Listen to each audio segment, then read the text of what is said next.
All right, we're live, brother. What's going on? What's going on? Let me see here. Record. Um, Things are good.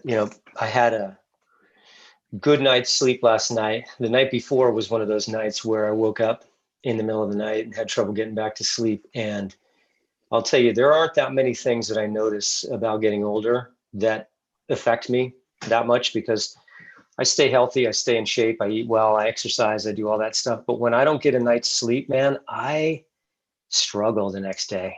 And I Yeah. used to do that all the time because I didn't pay a lot of attention to good sleep habits. And nowadays, man, if I get a bad night's sleep, it's a battle to just not only make it through the day, but to be productive at all. I just don't Yeah. have any sort of mental power. Listen, those are my days where I tackle some good nootropics.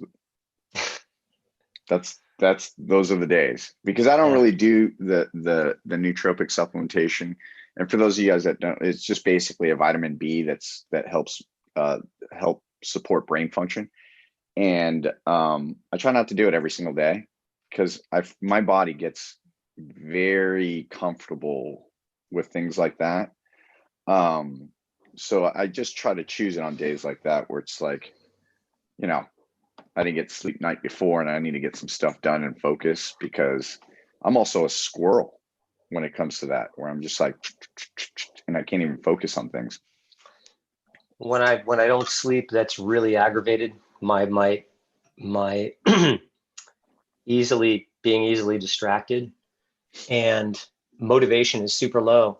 So I really just kind of want to sit on the couch. Yeah. And I battle my way through it, but it is absolutely, it's just one of those things that as I get older, that I have noticed much more than anything else really is when I don't get a good night's sleep, especially if I get a really crappy night's sleep, it really crushes me. So, Yeah. but anyway, And the change of weather can't help you right now either.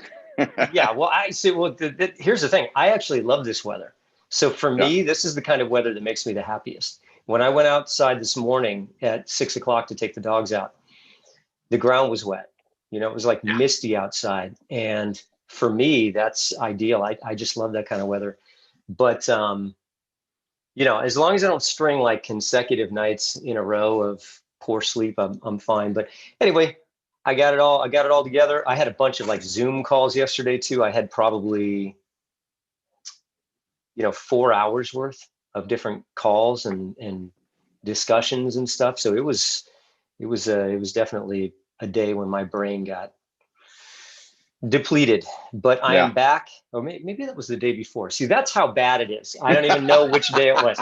All I know is You're yesterday like, was rough. do you Today know is where you're at? I'm fairly clear that I'm in my office at home, but I'm not entirely sure. But yeah. So anyway, today's good. Um, Last week was cool talking about the minimum effective dose. There's still a lot to talk about on that Oh, because we only covered a little bit. So we're going to have yeah. to And circle back to that. we do, because even afterwards, I think my brain was kind of skipping along. And one of the things that I wanted to say that I didn't get to say last week is a disclaimer on how important it is to raise your minimum effective dose as you get stronger in whatever habits that you're building. You can't start out, working out and going from somebody that's, let's say, hasn't been working out for a long time, set a minimum effective dose of, a 5-minute walk. That might be really great in the first couple weeks of starting to train, but you kind of want to bump that up a little bit, eventually. Not too much, not too much, but I think it's always important to kind of reassess and really sit down with a professional. Really sit down. Not, what, scratch that. Not necessarily a professional, but somebody else to help you keep you accountable to it. I think that that's kind of really, really important when you're setting your minimum effective doses. Is just, even if it's with your spouse, discussing, hey, this is what I want to do.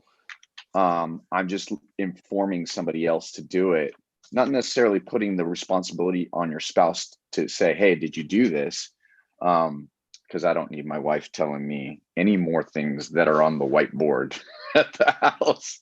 But just kind of like almost like a self proclamation of this is what I'm going to do type of thing. I think that's important when you're setting your minimum effective doses, because we talked about it and kind of brushed upon the importance of keeping your word to yourself. It's so easy to sell yourself out with anything that you set, whether it's health goals or financial goals or personal goals, without having some sort of accountability system in place. So that, we could go on and on as far as minimum effective doses, strategies on implementations, and different things like that. But it's a really interesting topic, man. I really like that one. That was one of my favorite talks for sure. Yeah, and we've got some more things to touch on down the line, like cardio. I had some things with regard to sleep and with regard to stress management. So yeah, we'll circle back. Today is a really, really it's a great topic of conversation, and it's a very robust topic as well, because I'll tell you, I have a lot to say on the issue of plant-based eating. And I want to make sure that I don't dominate the conversation here, because I have so many thoughts on this. So what I'm going to say now is that I'll probably end up doing a separate video just about my thoughts on this entire topic, because I've got quite a bit of stuff that I could talk about. And there are a lot of different facets when it comes to the concept of plant-based eating. And it's just not a straightforward one shot, one topic conversation. There are really multiple aspects to it. And one of the things about nutrition that I enjoy is the fact that it is unsettled. It's unsettled when it comes to the science. There is no clear winner when it comes to the absolute best way to eat. There are a variety of different opinions, and all of them have some research to back them up. And so it's such a great topic of conversation, because as of now, nobody can claim victory and nobody can say that they're absolutely right. I have my opinions, other people have their opinions. I don't have, a PhD in nutrition, but my opinions are based upon research. So there are a lot of different angles to look at. Can I challenge you on? Well, I don't know if I want to challenge you on this, but would it be safe to say, though, that of all, because I hate using plant-based diet attached to this topic of conversation that we're going to have today, because of there were 30,000 different diets out there that have been published and studied and researched and different things like that. But there are probably only two that have been as heavily researched, that kind of above and beyond the rest as far as being effective. And one of them is plant-based and the other one is intermittent fasting. Is that an accurate kind of statement to kind of say that there are definitely a lot of diets out there that have been researched, and there's no clear winner, but it seems to me that plant-based and intermittent fasting are kind of the two that stand a little bit above the rest, and maybe a lot more. That may be the discretion and the conflict or the different opinions, but I feel like it just kind of stands head and shoulders above the rest. Yeah, so I'll give you a qualified yes on that. The qualification is, what are we talking about when it comes to plant-based? And I think that's how I wanted to kick off our conversation, is how do each of us define plant-based, and what really is plant-based? So that's the first qualification, is how do you define plant-based? When it comes to intermittent fasting, that I'm a fan of that, but I will tell you that there's conflicting data out there as to its effectiveness when it comes to weight loss, when it comes to metabolic responses, blood sugar regulation, things of that nature, as well as some controversial findings that have shown people to lose lean tissue during intermittent fasting. So there's controversy on that as well. There is a fairly significant body of research that supports intermittent fasting, but there's some recent research that kind of is countervailing when it comes to looking at intermittent fasting. So everything's controversial. Now, with regard to plant-based, I'm going to say qualified yes, that there is really no argument that plant-based is the best way to go. But here's where people are going to split off into different factions. How do you define plant-based? What does that mean to you when you hear the term plant-based? I mean, so it is a difficult question to answer, because here I have this grammatical kind of flag that goes up, and when I hear something with the word base in it, I automatically go 51%. As long as the foundation of my meal is based in plant foods, that is a plant-based diet to me. Right. But when you actually read the definition of a plant-based diet, that's not actually the case. It involves, it excludes meat, it excludes animal products. Now, that changes things a little bit in my view when it comes to reading the actual definition of it when you go online. So if I wasn't in the industry, I would assume that a plant-based diet, simply because of the way the word is structured, is that as long as 51% of my meal is coming from a plant source, that I would be successful in saying that I practice a plant-based diet, even if I were to have a steak or in that meal. But I would think that there's a lot of people out there that would disagree with me.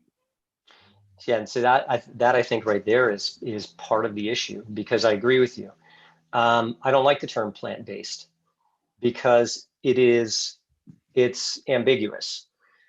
On one hand, you have plant-based meaning exactly what it is that you're talking about, which is you're basing your nutrition around the consumption of plants, but it is not based upon excluding other food sources like animal products or processed foods. That is how I would interpret plant-based. But I feel like there's also a large segment of the population that uses the term plant-based to really define vegetarianism and veganism. So the American College of Lifestyle Medicine, of which I'm a member, they advocate a whole foods plant-based diet. Now, they kind of indicate that the inclusion of small amounts of meat and processed foods are okay, but they're really angling for a vegetarian approach to eating, which for me is not what plant-based eating is. So I actually prefer the term plant predominant. I mean, it's kind of ridiculous that you have to get into this sort of you're splitting hairs Semantics. over the grammar. Yeah, mm-hmm. Semantics. But that's where I actually prefer plant focused or plant predominant for me, because I believe that a plant predominant approach to eating, whole foods, plant predominant, is the healthiest human diet, but that doesn't necessarily mean the exclusion of carefully selected quality animal products. Now, so that's how I define plant-based. So for the purpose of the conversation, where do we fall on this? Because if we're angling for so before we go any further, let's because I've got the definition of a plant-based diet, so that let's hear it. We can be fair and everybody's on the same page. Plant-based diet includes lots of plant foods in their whole unprocessed forms, such as vegetables, fruits, beans, lentils, nuts, seeds, whole grains, and small amounts of healthy fats. It does not include animal products such as meat, poultry, fish, dairy, and eggs. It also does not include processed foods or sweets. See, that's where, and that's the straight definition of what a plant-based diet, and that's kind of what we're getting at is that whole line where it says it does not include animal products such as meat, poultry, fish, dairy, and eggs. So that's, or processed foods. That's where the differences in opinions, not just me and you, just amongst the industry, as far as what does it actually mean to be on a plant-based diet? And, are we plant-focused or are we vegetarian? Yeah, so that's a really interesting. I didn't know that there was actually a kind of like an official term, but or an official definition, but that does make a lot of sense. So here's what I'll say about that. I have a tremendous amount of respect for people who are vegetarian and vegan from an ideological perspective, and from a perspective of really doing what they believe is in the best interest of their body nutritionally. I really do have a tremendous amount of respect for it, especially people who are vegans, because you know how much I love animals. And so I have a lot of respect and admiration for people who take that position. I do not believe that a vegetarian or vegan diet is the healthiest human diet. And I will say it here, and I will explain why that is. So for me, talking about plant-based really means talking about plant predominant. And the reason that I prefer to kind of phrase it as plant predominant is because, number one, because of the reason that I just expressed, that I believe, based upon my research, and I'm happy to be wrong. If conclusive evidence comes out that shows me to be wrong 100%, I'm a science guy, like I'll go with that. But as of now, based upon my research, I believe that a plant predominant, whole foods based eating pattern with small select amounts of animal products is the healthiest human diet. But the other thing is, let's just talk about viability as far as scaling plant predominant eating out to the public. You're just going to have a hard time selling vegetarianism and veganism at scale across the general population. It's a tough sell. And I think that when, especially in the United States, I think it's actually in China and in India, it's even worse. And I'll kind of get to that in a few minutes, but you're going to have a hard time selling that. And where I have difficulty with the mentality of the vegan and vegetarian communities a lot of the time, not 100% of the time, but a lot of the time, because to them, a lot of the time, because it's ideologically based predominantly, there's an all or nothing mentality to it, where it's like, you're either vegan or vegetarian or you're shit. And anything that approximates that isn't good enough. And I think that is a tremendous disservice to the process that people have to go through to improve their health and their well-being by putting it in such stark and dire terms where it's like you either fit into this bucket or you don't, is a huge disservice to the movement of trying to encourage people to eat more plants and reduce their intake of animal products. Anytime that you do that, you're going to create and foster resentment and resistance, because you're straight up telling people that they're wrong for eating the way that they are. I think you need to meet people where they are. And if they are on a standard American diet, which is 90% crap, then any inroads you can make on helping coach people to consuming a higher percentage of plant-based materials and reducing their intake of animal-based products and processed foods is a win. Mm-hmm. Any bit that you can, any bit of progress that you can inspire on that front is a win. And so I think that's my problem with vegetarian and veganism, is they don't have a science problem. You can find plenty of science to back up both of those eating patterns.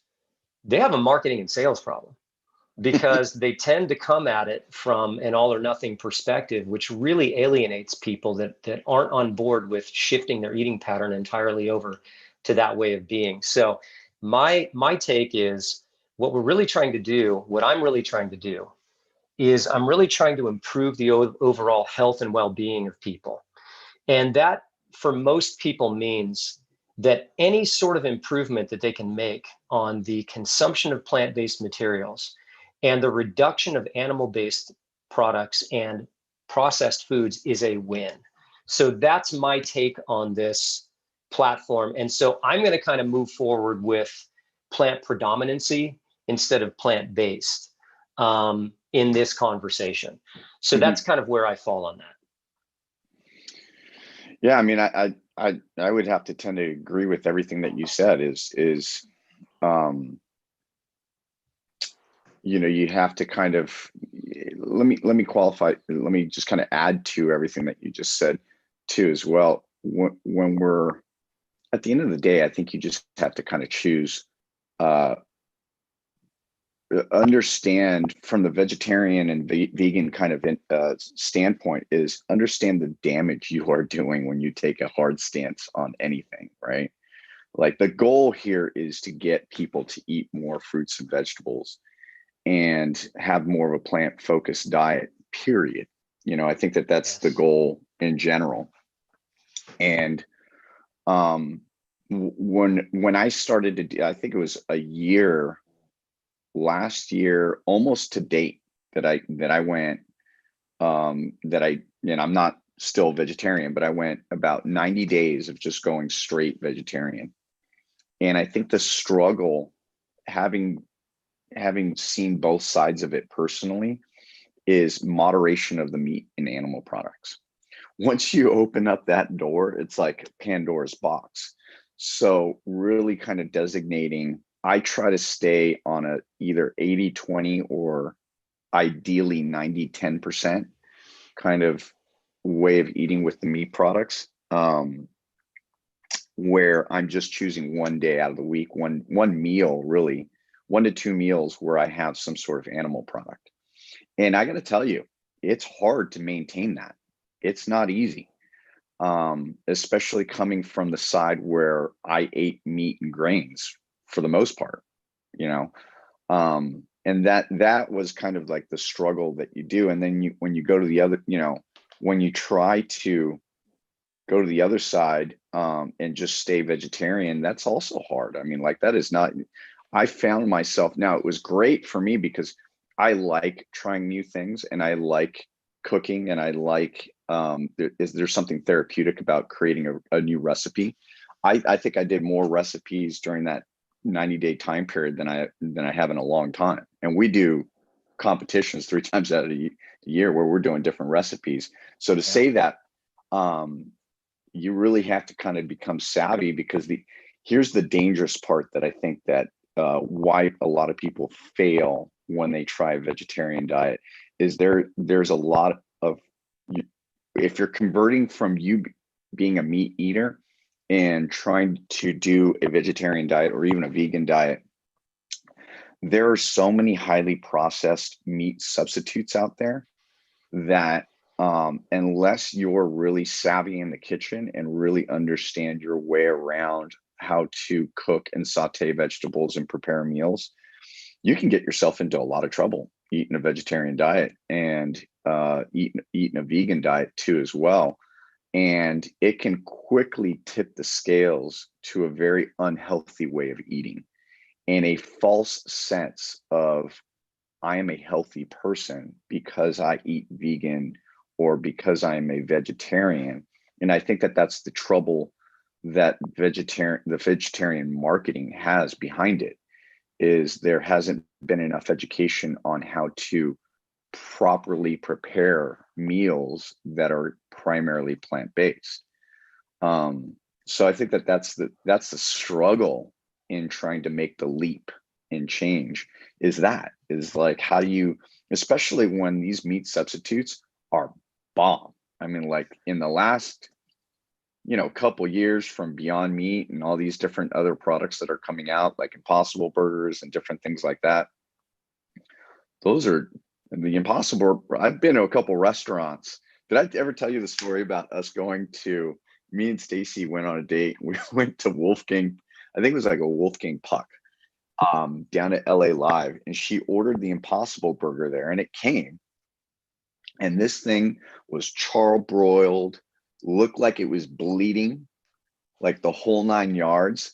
And she took one bite out of it, and she looked up at me and she goes, I just ate meat. And I look at it and I take it and I put it in my hand. I even kind of break it up a little bit because, meat and vegetables break up a little differently. And it broke up exactly like meat. And I'm like, I'm pretty sure this is meat. I've been a meat eater all my life. I'm going to put my stamp of approval and say, you just ate cow. And we brought the waitress over, and I've never seen Stacy so pissed at somebody. And she came from the waiting industry, so she knows how to deal with, like, she's usually very respectful towards waitress. She let this waitress have it. And she brought the chef back out, and she had to literally prove to Stacy that it was plant-based. That is pretty freaking good.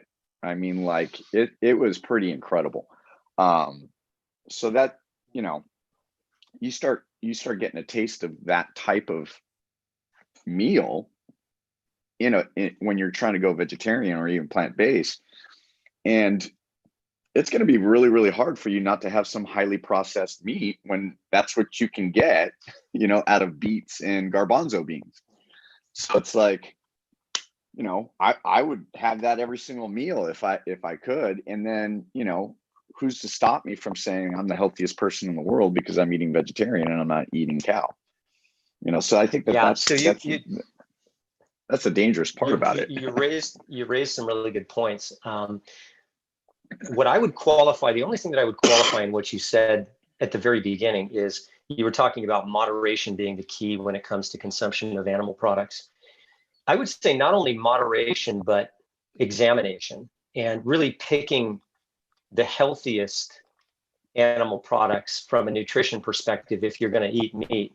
Because one of the problems with the standard American diet is not just how much animal product we eat, but we eat the wrong stuff. We eat the stuff that is not healthy. The factory farmed meat, we eat nothing but muscle. And so I think there are better choices that people can make that they're probably not going to want to make because it's not the tastiest part of the animal. But I might touch on that a little bit later on. But so I would say moderation is key, as is really choice of quality. Make sure you're getting pasture raised and you're choosing certain cuts and so on and so forth. The other thing I wanted to touch on real quickly is, when it comes to the processed meats, they are really good. I only eat them about once or maybe twice a month. I kind of think of it as a treat because, dude, when I read the label on those things, I don't know what the hell half of that stuff is. And it's not better for you. It's not good for you. It's just not an animal. So if you don't want to eat animal and you want to eat something else, then that's a good choice to make. But don't make the mistake of thinking that it's healthy, because I don't know what's in there, and I doubt that it is very healthy. So I kind of treat Beyond Meat and Impossible Meat that you can get at the supermarket now as a treat, and I'll make, like spaghetti and meatballs once a month or twice a month or something like that. So there's that. I wanted to relay an experience that I had a couple of years ago. I was talking to a vegan, and they said that they were vegan. I said, "Oh, that's great." I said, "I'm pescatarian. I don't eat any land animals." And her response to me is, "Oh, that's halfway to good." And I thought about that, and I said, that's the wrong response, because to me, I don't care. But if I was somebody that had really been working hard to improve my eating and to eat fewer animals and to decrease the animal suffering and to improve my diet and all of that stuff, you just insulted me. Now I can handle it. I don't care. But you know what that's the problem with a lot of people in those communities, is that sort of judgment. What I would have done, because you're coming from two different worlds, right? Like, one person is going for healthier food choices to better their own personal body, and the other one's it's more of an ideology. Right. Here's the thing, though. Here's how you enroll somebody. That's why I say they've got a marketing and sales problem, because the thing that could have been done is what she could have said to me. Now, for me, I'm very settled in my nutrition, so I didn't need any coaching on that front, but is to say, you know what, that's great. that's awesome. If you're eating more plants and you're eating less animals, that's really great. So kudos to you for doing that. If you ever want any recommendations for, like animal substitute products, I'd be happy to pass that on to you if you want to kind of see about working your way toward vegetarianism and then maybe even veganism. Like that's what you do. You encourage them, right? Yeah. You encourage them for what they did, and then you maybe make a suggestion. Hey, if you want to take it a step further, I've got some ideas for you. Right, exactly. Instead of just outright calling you a murderer, a half murderer. Right, and just say you're halfway to good. It's like I can handle that. But my reaction was, that's the problem with a lot of people, is if you're trying to get people to follow your movement, then you need to learn how to address that in a way that isn't insulting people. So anyway, that was just a little anecdote. But and listen, I think, just to be clear, we're speaking in very general terms, right? Like, yeah, very general terms, because I've got plenty of vegan and vegetarian friends that are awesome, and they're encouraging, and they're not judgmental, and so on and so forth. Yeah. But as a movement, I see enough. I live with one. Yeah, and I see enough of the judginess from certain factions of people who follow that eating pattern, that it works against them. So it doesn't really help their cause. Right. So can I take a minute to explain why it is that I don't believe that vegetarianism and veganism is the healthiest human diet? Absolutely. Yeah. And listen, before you go into that, I wanted to list out some of the benefits, because I've got a couple notes as far as what are the health benefits of a plant-based diet, and then we can talk about. Yeah, so I've got those too. I've got those too. Let me explain this first, and then let's go into that after that. So, and stop me, because I can go on to this for too long. But the reason that I don't believe that vegetarian or veganism is the optimal human diet, and understand this, I don't eat any land animals. So I don't have a horse in the race when it comes to advocating for eating beef and chicken and pork and all that stuff. I don't eat it. I eat a couple servings of fish a week. I'm a pescatarian. And I actually believe that if I were to take in 1 or 2 servings of very select pasture-raised organ meats like heart, liver, kidneys, and bone broth, I feel like that would be the optimal decision when it comes to being select with my intake of land animals, because those really are the most nutritious parts of the animal. I think that I would be a little bit healthier if I ate some good pasture-raised, liver each week. I don't want to do that ideologically. So I'm closer to being vegetarian or vegan than I am to being a carnivore. How do you even prepare liver? Listen, my mom used to make us eat it when we were kids. I don't know. And I'm not going to know, because I'm not going to eat it, but I think it's very nutrient dense. So, my wife would leave me if I pulled liver into this freaking. Yeah. Mouth. I mean, listen, it's super, super healthy, but nobody likes to eat it. So nobody's going to eat it. So here are the reasons in a nutshell why I believe that plant predominant is the healthiest way to go, but with some select animal products in there, a small amount, because I mean, look, they have never archaeologically found any evidence of a tribe of people that was strictly vegetarian, to my knowledge. So people have historically, since we were able to get animals, over 2 million years, and they can measure that. They've measured that based upon archaeological digs that they found, where they found cut marks on the bones of animals, indicating that the animal was butchered.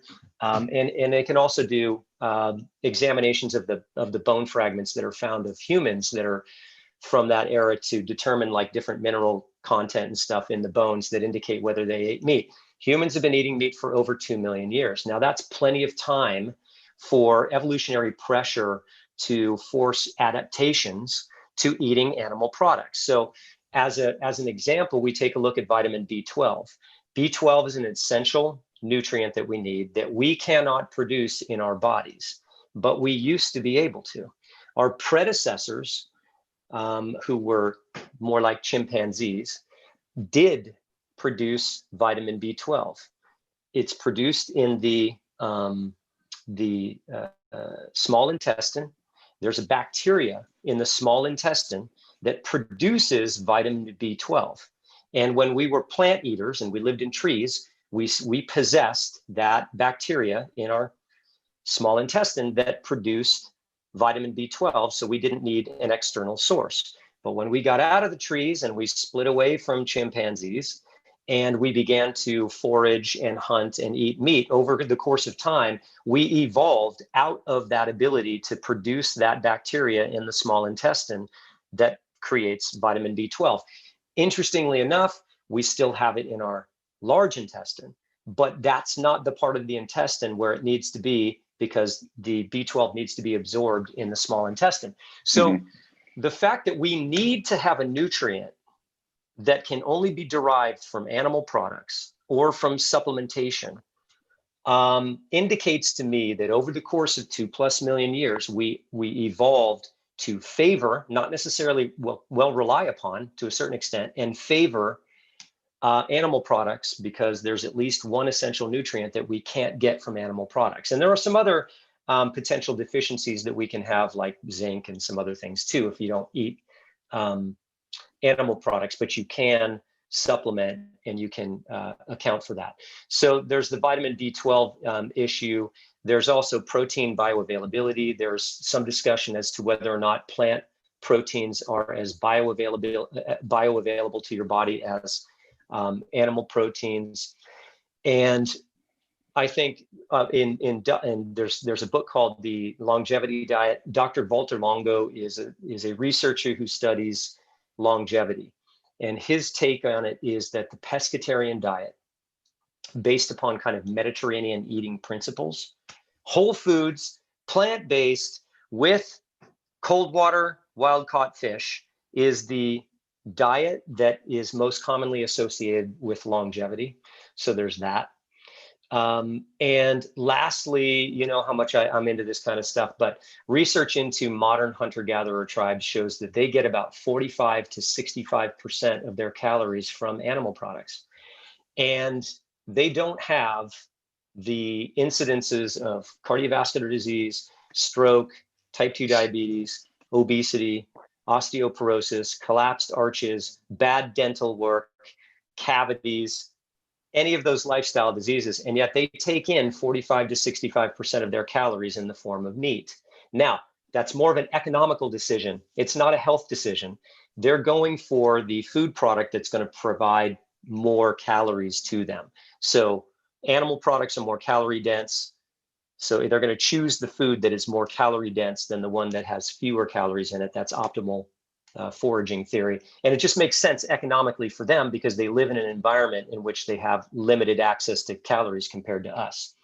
So that's my kind of argument in favor of the fact that plant-based or plant predominant with small amounts of animal products is probably the healthiest way to go. We've never eaten plants only evolutionarily as as human beings. We did prior to that when we shared a last common ancestor. And there's at least one essential vitamin that can't be gotten from plant sources.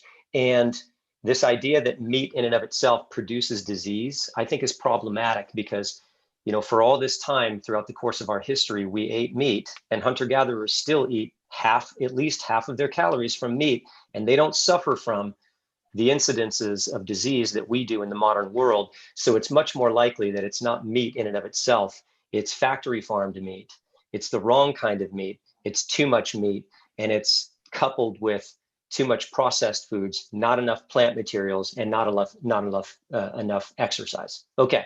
Right. So does that make a little bit of sense? That's my argument in favor of the fact that plant predominant, but with some small amounts of plant-based materials. I like whole eggs too. So whole eggs, maybe 2 times a week having wild-caught cold water fish, and maybe a serving or 2 a week of pasture-raised organ meats and bone broth, I think would be the ideal human diet based upon the research that I have. Nothing to do with ideology, with ethics. That's just straight talking about nutrition. That's just my opinion. So with that, let's go on to talk about, you were talking about the benefits of following a plant-based diet. So go for it. Yeah, I mean, listen, and I would assume that some of these benefits even come from the type of diet that you're describing, which is moderate amount of animal products. And I think I want to stress, when we're talking moderate, we're talking 1 to 2 meals of red meat, 1 to 2 meals of some sort of fish product, animal product, and the rest of the time, beans, lentils, nuts, fruits, vegetables. I think that that's the hard part for a lot of people to maintain and be strict, to really follow it the way it should be followed. Like I said, for me personally, and this is just my opinion, once you open up Pandora's box, good luck trying to get me to have just one steak or just one piece of salmon every single week. Like, I get the taste of it in my mouth, and I want to. From a health perspective, that would be perfectly okay. Oh yeah. Even having 2 or 3 or 4 times a week. But the problem is, with the standard American diet, people are eating animal products every day, often with every meal. And it's not just that they're eating the animal products, but they're eating crap.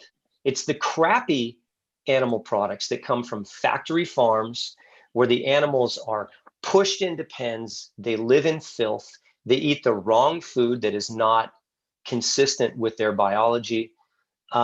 They are, there's infectious disease. They're pumped full of medications. These are not healthy sources of food, period. So, yeah. I mean, but if you were to eat even 3 to 5 servings of pasture-raised meats or wild-caught fish a week, your health, as long as you balance that out with a lot of fruits and vegetables, beans, lentils, nuts, roots, berries, you'd be pretty damn healthy. Oh, for sure. And I think that people, they stress too much about when you start to kind of talk about a plant-based diet and not really realize that they have vegetarian meals in their diet already. Everybody's eaten a soup before. Everybody's had a salad before. Everybody's had fruits and vegetables before, I hope, and had it as a meal. And I think that when you start to kind of bring that out and point it out to people, it becomes a little bit easier to be like, hey, you know what? Instead of, try this vegetarian meal for lunch and be okay with having salmon and rice at night. Something like that. But you're right. I mean, like once they open up that, any sort of improvement, Joe, we've got it. Listen, 90% of Americans don't get the recommended amounts of plants per day. 90%. So we talked about this last week. So let's dig into, you said you specifically had some things, some statistics about health benefits of eating plant-based. I do too. Go for it. So health benefits: lower cholesterol, lower blood pressure, lower blood sugar, reversal or prevention of heart disease. Okay. Yeah. That's amazing to me. I mean, like, you read something like that and you're like, yeah, that's probably a good thing, right? Like, when you can reverse disease, that to me is remarkable. And listen, if I hadn't seen it with my own eyes, I wouldn't have believed that you can reverse disease with vegetables. But how many countless stories have we had in arena of people going off? The most is coming out of reversing diabetes. Yep. Reversing diabetes when somebody's been diabetic and been diabetic for a long, type 2 diabetes and pre-diabetes, and reversing that to me is incredible. Reversing heart disease, pulling people off medication happens all the time. Longer life, healthier weight, lower risk of cancer and diabetes. There it is. May slow the progression of certain types of cancer. Okay. Yeah. How many times we've always had family members and people that we know that have had cancer over the last couple decades. And it seems to me it's got to be because I'm getting older that more and more people are getting cancer. But the first thing the doctor says when that diagnosis comes in, get animal products out, get on a plant-based, minimize animal products, get on a plant-based diet automatically. Before they get to chemo, before they get to anything else, the first discussion they have with their patients are get on a plant-based diet. It's incredible to me, and it's like, if we're doing that as something to somebody that has just gotten diagnosed with cancer, we should be doing that for everybody before they get the cancer, right? Yeah. That would make more sense. Yeah. Improved symptoms of rheumatoid arthritis, less inflammation in the body, fewer medications, lower food costs, good for the environment. I mean, and those are just some of the major ones as far as health benefits, but those are huge. Those are not little things. They are huge. And let me throw a couple more on top of that. So studies show that there's a reduced rate of mortality when you replace dairy. So we're not even talking about always talking about meat. And I will say that I do use grass-fed milk in my coffee, but I will tell you right now, I think it's terrible. Like, I don't think that milk is really a good choice, and I think it's gross. And yet I just can't find anything that I like as much in my coffee. So I'm working on it. But nothing upsets me more than when Stacy puts her soy creamer or whatever she puts into my, I get so upset because I'm like, awful. Listen, 1 ounce of creamer is not going to kill me. If you ever put that soy stuff, like, I get really angry. Dude, I've tried everything, and I've found a decent substitute, but I still mix it with like a little bit of milk. So I'm kind of like cutting down on my milk. I think milk is probably pretty disgusting. So some studies show a reduced rate of mortality when you replace dairy with beans, whole grains, or nuts. Now, the increased mortality with the consumption of dairy is dose dependent. So it really is saying that they see an increased rate in mortality for people who take in more than 2 servings of dairy per day. So small amounts don't seem to be problematic when it comes to health. Studies show that plant-based eating can actually reverse cardiovascular disease. You said that. One study over 4 years showed less than a 1% recurrence of disease-related events after people were on a plant-based diet over that span of time related to cardiovascular disease. So less than a 1% recurrence in disease-related events for people who had diagnosed cardiovascular disease but went on a plant-based diet. Now, seeing as half of Americans have cardiovascular disease, think about the impact that could have on human health if people actually went on a plant-based diet. Plant-based eating may reduce the risk of metabolic syndrome and type 2 diabetes by 50%. And here's something that I think is really interesting as well. Let's talk about the issue of food insecurity. The fact that there are a lot of people globally who just don't have access to enough food. So population is expected to grow to almost 10 billion people by 2050. We don't have the capability right now to meet the caloric demands for 10 billion people based upon the way that we eat now. There's a gap. There's a gap in our ability to produce calories and how many calories are going to be needed by 2050. So the current eating pattern is very high in the consumption of meat and high in the consumption of processed foods. Beef consumption has dropped by 27% in the United States since the 1970s, which I think is really interesting. So we are actually heading in the right direction in the United States when it comes to the consumption of beef, but it is rising dramatically in places like India and China because there is a developing middle class in India and China. And wherever they're showing an increased ability or an increase or an improvement in economic standing, as people enter the middle class, the global middle class, they consume more meat because they can afford to, and more processed foods. And 2.3 billion people are set to enter the global middle class over the next 30 years.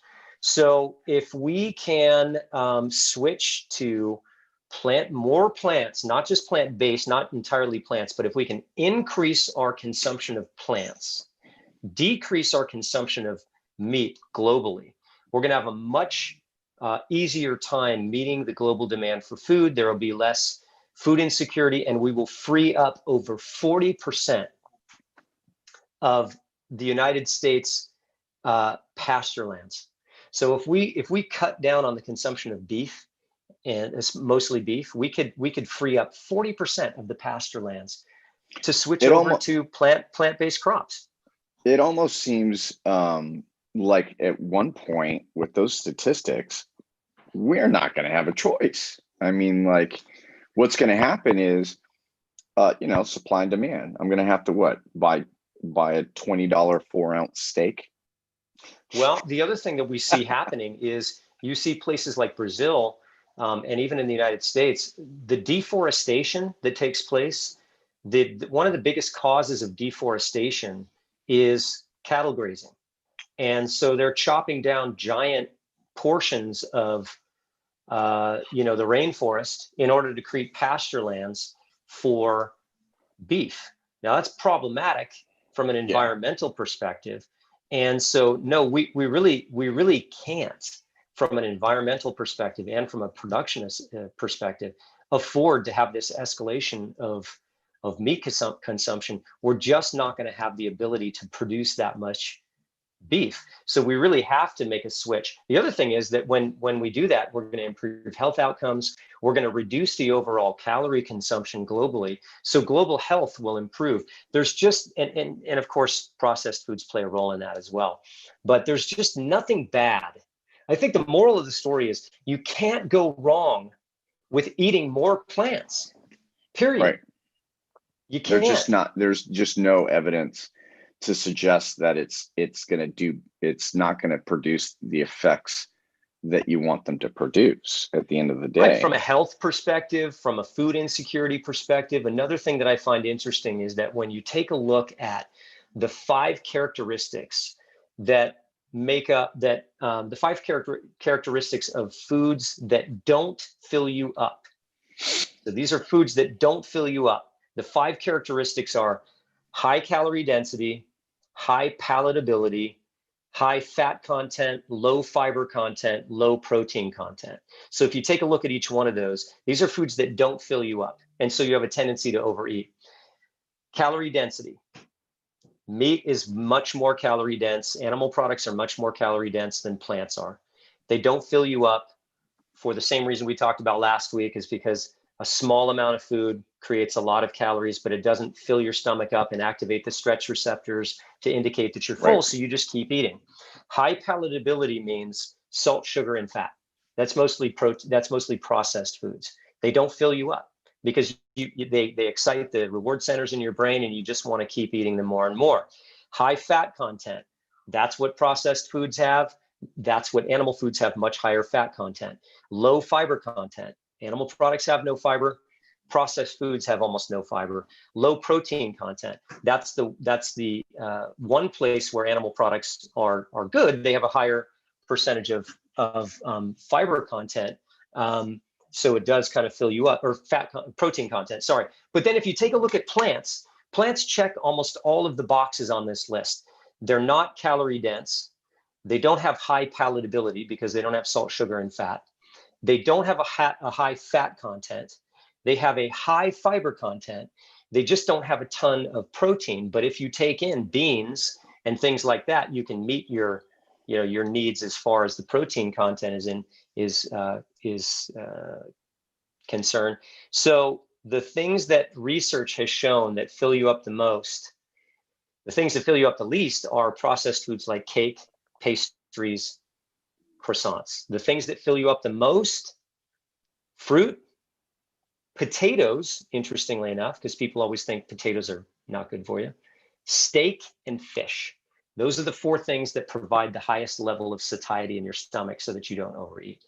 So those are just more reasons to take in plants and whole foods. Right. I love it. So what would you suggest to somebody that is just getting like wants to get started with a plant-based diet, how would you get them started on doing that? I've got a couple tips, but I wanted to kind of hear it from you as Yeah. far as like, what would you tell somebody to go, hey, I heard your talk, I like what you had to say, I want to convert, I've been a meat eater all my life. Yeah. So the first thing that I would want to do is find out if it's really something that they want to do. Because if they're using language like I should, I need to, I ought to, I'm happy to give them as much recommendation as possible, but they may not be at a stage where they're actually willing to make a long-term change. So I'd be interested in kind of examining the language there. The other thing is I would want to have some sort of an assessment or find out what is your consumption of fruits and vegetables on a regular basis. Where are we starting? Because if we're starting from scratch, that's probably going to be a little bit of a different conversation than if we're starting with somebody that has maybe 5 to 6 servings a week or 1 serving a day. So let's say that we're just starting with somebody who just really doesn't eat any sort of plants. 1 serving a day is where I would say to start.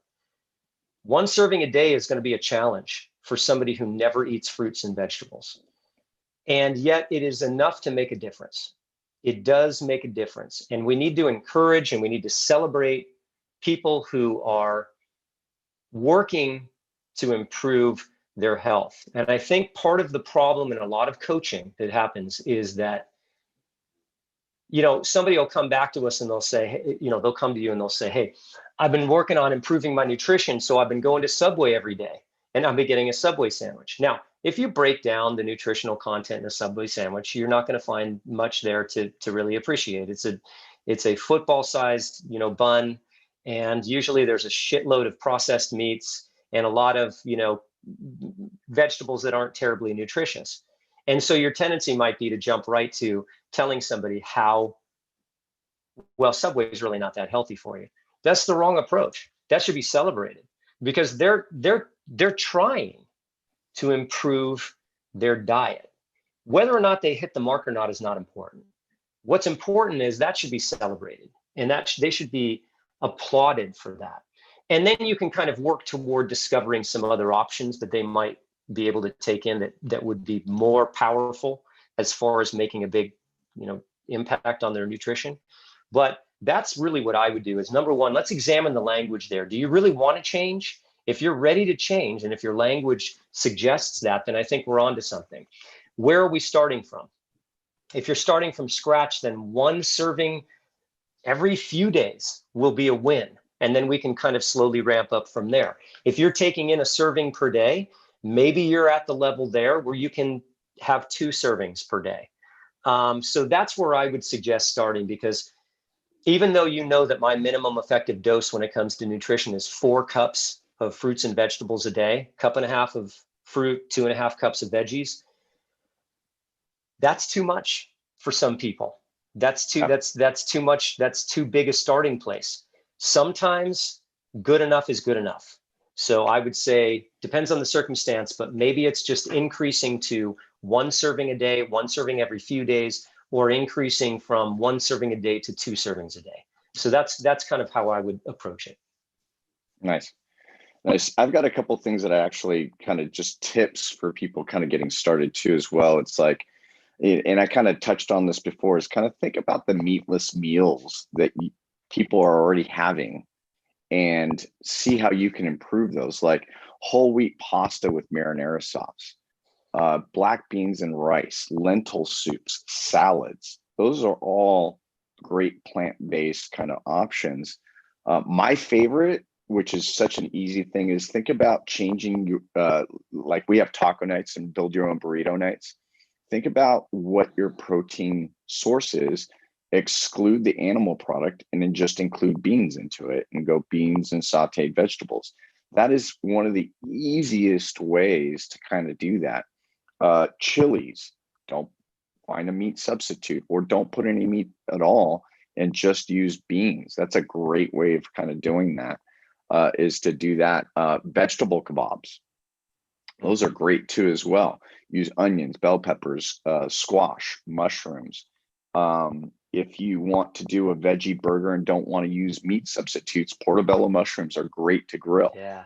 those are bomb. I mean, like, so, starting there is With a probably meal, the, right? yeah, just start with a If you meal make and a, if you start. make a, if you normally make a pepperoni pizza, make a 3 mushroom, spinach and pesto uh, pizza, which we make, and it's unbelievable. But Mhm. that kind of a thing. I love that. We've got an amazing taco recipe that uses as its protein walnuts and lentils. Now it sounds terrible. It is the bomb. It's Yeah. amazing. So I love what you're saying. So you're taking an existing meal and you're just making it more plant predominant. Yeah. And I would just keep it as simple as that. Like, Yeah. that would be my tips for people that are interested in just exploring what a plant-based diet would be like, is to start there. I think too often when we talk about, especially when it comes to nutrition, lifestyle changes and behavioral changes that are around nutrition, it's an all or nothing approach, and I think that that's such a disservice to changing the way you eat, because oftentimes you're great for 30 days and then you're done. You're done. You're going That is back a right to, huge barrier to entry for people. It's too big an obstacle for most people to scale. Going from, I eat the standard American diet, which is garbage, and now I'm going to go to a fully plant-based eating pattern. Now, I applaud you. Kudos to you. But that's a big leap to take. If you can't make that leap, then let's not even talk about what we're taking away from you. Let's just talk about adding in. Just add yeah, in more veggies and fruit. Keep doing everything you're doing, but add in a serving of fruits and veggies per day. or substitute, add or Yeah, substitute, don't subtract. I think when you don't start getting subtract. into the subtraction game, uh, it never ends well. It just doesn't, so those are my tips for my plant-based diet friends that want to Listen, take I the think leap. those are all good. Can we then agree in principle, maybe not on the exact details, that our approach when it comes to plant-based eating is really just this? From a health perspective, if you can focus on maximizing your intake of plant materials, fruits, vegetables, nuts, beans, roots, berries, seeds, maximize your intake of as many plants as you can. And if you can minimize your animal products, just cut back a little bit. That would be a great thing to do, but you don't necessarily have to become vegetarian or vegan to improve your health. So this Right. is really just about how can Not you not make unless not unless it calls to you. You know what I'm saying? right, Like, right. not unless it calls to you. There's nothing wrong with it. It's No, just, it's don't great. feel like you have to do it in order to get healthy or to lose In order weight to or gain the to, benefits of, yeah, of everything that we listed out before, right? Like lower blood pressure, prevention of heart disease and different things. It is not necessary to make such a large leap. You can get those things, and then whether it's a personal preference on whether or not you want to do vegan, vegetarianism, or a plant-based diet the way we're suggesting to do it, because it's interesting, even those definitions. Why don't you just, when it says exclude animal products, why don't you just call it vegetarianism? Why is it yeah. called plant-based? That's just vegetarianism veiled, masked as something else. I can't stand that. What Yeah. it feels like it would be more productive if it was just, plant predominant means optimizing or maximizing your intake of whole foods, plant-based products or food, eating items, Hmm. um, with a minimum intake of animal products, just reducing if you can. But if you can't do that at the beginning, then just add as many plants in as you can. And again, just to reiterate, I have tremendous respect for the ideology of people who are vegetarian or vegan from an ethical perspective. I love that, and I have Yeah. nothing but love for that. So, but from a health perspective, you don't have to go to that extreme. You can simply try to focus on plants predominantly and absolutely revolutionize your health. We could turn everything around in this country if people would just eat 4 or 5 cups of fruits and vegetables a day and walk and walk. I'm telling you, disease would plummet. It would plummet is what it would do. Hey, do you want to talk now about the Veggie Challenge? Yeah, so we do a annual Veggie Challenge, which I'm excited about. I think I'm ready for it. I'm ready to kind of do it. And just like what we discussed, this vegetable challenge is going to introduce a new vegetable every single day for 30 days. So I don't want people to get the sense that they're going to go on a 30-day hiatus of, we're, like we said, we're not subtracting here. We're only adding to your existing diet. And we're going to basically do a weigh-in at the beginning and a weigh at the end. And we want to see any kind of benefits that take place from a weight loss perspective, of course. If we want to do circumference measurements, then great. We have the capacity to do that, but we're just going to be introducing one vegetable with a recipe every day for 30 days. And it's great. We had a great success last year with it. Everybody loved the recipes. And it was a way to really bridge the gap between going from whatever the standard American diet to more of a plant-based diet routine. And the on-ramp is just nice and slow over the next 30 days. And we had a lot of success in people going to a plant-based diet, going to vegetarianism when they were just eating meat primarily for every single meal. And then in some cases, they actually made the full leap and actually went vegan for their own personal reasons.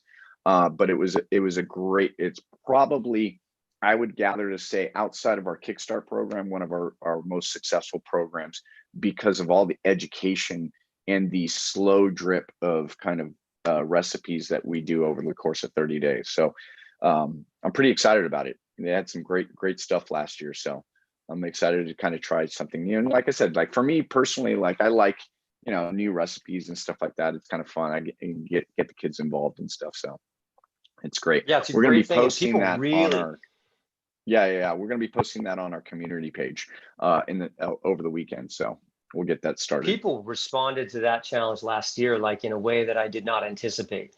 And I've actually been asked about some people saying, when are we doing the Veggie Challenge? It's amazing. And I think someday what I'd love for us to do is to do a 3-month Veggie Challenge and have people do blood work at the beginning and blood work at the end, especially if they are consumers of a lot of processed foods and animal products. Yeah. Well, I did that last year. I don't know if you remember my numbers, but my numbers plummeted. Yeah, I do. I remember that now. Yeah. It was my cholesterol plummeted, and I didn't really have high cholesterol to begin with, but my blood pressure and my cholesterol were the two that I think they dropped 30, 40 points. Which is great. I mean, it's amazing. I didn't really expect that, to tell you the truth. The one big thing for me, okay, because as you know, and every member at Arena Fitness knows, I've been riddled with injuries due to martial arts. I am a walking disaster. When I went on this Veggie Challenge, I've had back pain for years and it went away, and I still don't have it till this day. And it was one of the more remarkable effects. And I even remember saying to you, I think I was a week into the Veggie Challenge, and I was like, I don't know if it's placebo. I don't care. It's gone. It's gone. And this is coming from somebody I wish, Joe, I wish we would have measured for inflammatory markers in your blood, C-reactive protein and stuff. That would be really interesting to do. Yeah, because it was dramatic, man. I mean, that was the more dramatic. I mean, there wasn't a day that I got up without some sort of lower back kind of dull achiness, pain, or soreness to a certain extent. And I just don't experience that anymore. I mean, it was, and that in itself was a game changer. That's why my 30-day challenge went to 90 days, because I was like, how much can I get rid of this completely? And then I slowly started to introduce animal products, because I just like my fish and steak, man. I can't, I can't exclude that forever. But it's one of the things that has kept me this whole time. Because listen, I've been in back pain for a long, long time. I'm fearful of getting it back again. if I'm eating too many animal products. So that's what keeps me at bay. And I can feel it going, during quarantine, I started to eat a little bit more animal products because it was the easier thing to do. And I was just, it was just easier for me to do it. And it started to creep back up. And I quickly had to kind of turn the tables on it. So it's remarkable. It's like I tested the water a little bit. I was like, will it come back? And it's just that inflammation, man, the inflammation. So that's the biggest thing for me. Cool, man. Cool deal, brother. All right. Good talk. We'll circle back at some point in the next few weeks to minimum effective dose on a couple other topics and continue this, continue to explore. Absolutely. We'll keep on talking about it. So, all right, man. Man. You have a good Thursday. Get some sleep, man. Yeah.